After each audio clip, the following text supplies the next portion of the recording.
kita memiliki kedaulatan yang penuh dan eksklusif di wilayah udara kita.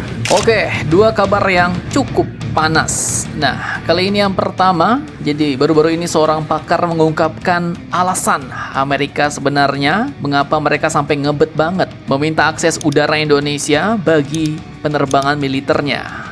Nah, lantas apakah alasannya dan apakah resiko serta konsekuensinya bagi Indonesia kalau diterima ataupun ditolak setelah ini kita kupas. Kemudian kabar kedua datang dari minyak Rusia yang kemarin kabarnya mau diborong Indonesia 150 juta barrel, bos. Nah, jadi Indonesia pun disebut bisa bebas dari sanksi meski beli minyak Rusia, tapi dengan satu catatan. Nah, jadi ada syaratnya nih. Lantas syarat apakah itu? Penasaran beritanya? Cus, Markipas. Mari kita kupas berita lengkapnya satu per satu, bosku.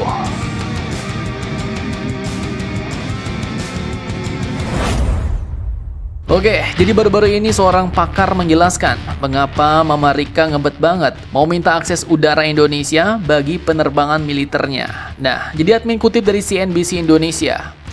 Menurut Guru Besar Hukum Internasional Universitas Indonesia, yaitu Bapak Hikmahanto Juwana, Amerika mengajukan sesuatu yang disebut Blanket Overflight Clearance, bos.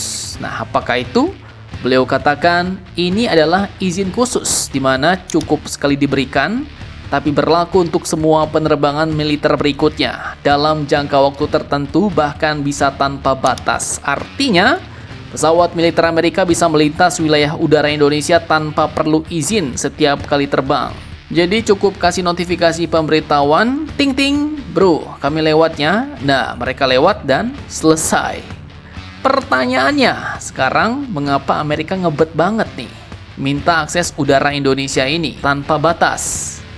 Nah, jadi dari penjelasan sang pakar, ya admin tangkap jawabannya adalah demi kecepatan operasi, bos, atau kecepatan perang.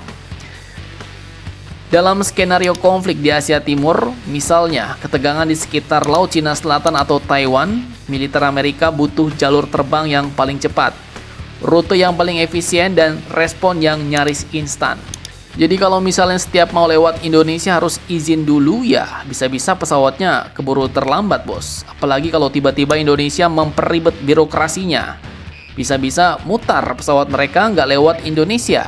Tapi kalau mereka menghindari wilayah udara Indonesia, maka rute jadi lebih jauh, bahan bakar makin boros, dan jelas waktu tempuh makin lama. Dalam dunia militer, selisih menit saja bisa menentukan menang atau kalah, bos. Jadi buat Amerika ini bukan sekedar izin administratif, ini soal keunggulan strategis. Ibaratnya kalau jalur udara Indonesia itu jalan tol, maka Amerika pengen kartu e-tol yang unlimited, bos. Tinggal tap, gas tanpa perlu nunjukin surat-suratnya di pintu gerbang. Tapi menurut sang pakar, disinilah masalahnya mulai muncul. Kalau Indonesia kasih akses bebas seperti itu, apakah kita masih benar-benar mengontrol langit kita sendiri? Dan kalau satu negara dikasih, apakah negara lain tidak akan ikut minta hal yang sama? Nah, di titik ini ceritanya pun makin panas, bos. Karena yang dipertaruhkan bukan cuma izin terbang, tapi hukum kedaulatan, bahkan posisi Indonesia di peta geopolitik dunia. Seperti apakah itu? Simak videonya sampai habis.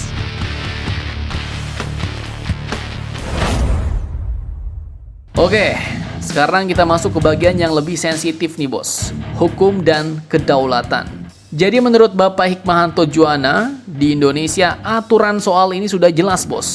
Ternyata dalam PP nomor 4 tahun 2018, setiap pesawat negara asing termasuk militer wajib punya yang namanya diplomatic clearance dan security clearance.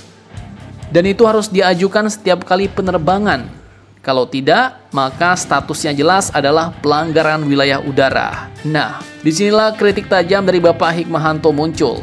Kalau pemerintah menyetujui blanket overflight clearance, maka artinya aturan hukum sendiri dilonggarkan, bos. Bahkan bisa dianggap dilanggar oleh negara sendiri yang membuat, yang melanggar, ya kan? Dan sekarang pertanyaannya jadi makin sederhana nih. Kalau hukum tidak ditegakkan, di mana letak kedaulatan Indonesia? Nah, jadi resikonya bukan cuma di atas kertas, bos. Secara nyata, jelas Indonesia bisa kehilangan kendali penuh atas siapa yang melintas, membuka presiden berbahaya untuk negara lain dan perlahan kedaulatan bisa tergerus tanpa terasa. Tak cuma itu, masuk ranah geopolitik, bos. Kalau Indonesia memberi akses bebas ke Amerika, negara lain terutama rival Amerika bisa melihat ini sebagai keberpihakan Indonesia dan berpotensi dianggap masuk blok tertentu. Padahal sejak dulu prinsip kita jelas ya kan, bebas aktif, tidak memihak, non-blok, tapi tetap aktif berperan. Bapak Hikmahanto bahkan memberi analogi bahwa negara-negara yang memberi akses militer ke Amerika sering dianggap berpihak oleh lawannya, seperti yang terjadi di kawasan Timur Tengah. Kalian lihat, rudal-rudal Iran meluncur ke tetangga-tetangganya, bos. Karena apa? Karena mereka memberi akses ke militer Amerika. Dan akhirnya kini Indonesia ada di posisi dilematis, bos. Kalau menolak, maka hubungan dengan Amerika mungkin bisa renggang. Tapi kalau diterima lebih amsyong lagi. Kedaulatan kita pun dipertanyakan, netralitas kita pun ikut terganggu. Nah, tapi intinya yang perlu ditekankan adalah ya jelas jangan sampai demi menjaga hubungan baik dengan suatu negara, justru malah kepentingan nasional dan kedaulatan yang dikompromikan dengan negara lain tersebut. Karena pada akhirnya jelas yang dipertaruhkan bukan cuma langit, tapi posisi Indonesia di mata dunia.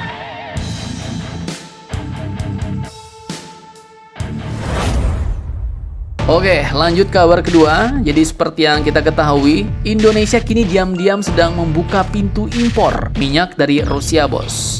Dengan total fantastis yaitu mencapai 150 juta barrel untuk tahun ini. Di atas kertas ini memang solusi cepat, bos. Kebutuhan nasional Indonesia tembus 1,6 juta barrel per hari dan separuhnya masih impor. Tapi di balik angka-angka itu, jelas ada ranjau sanksi geopolitik yang siap meleduk kapan saja. Nah, terkait hal ini ekonom energi Muhammad Ishak Razak mengingatkan ada cara lolos dari sanksi, bos, yaitu selama transaksi tidak menyentuh perusahaan yang masuk dalam daftar sanksi OFAC dan tidak melewati sistem keuangan Amerika atau Eropa.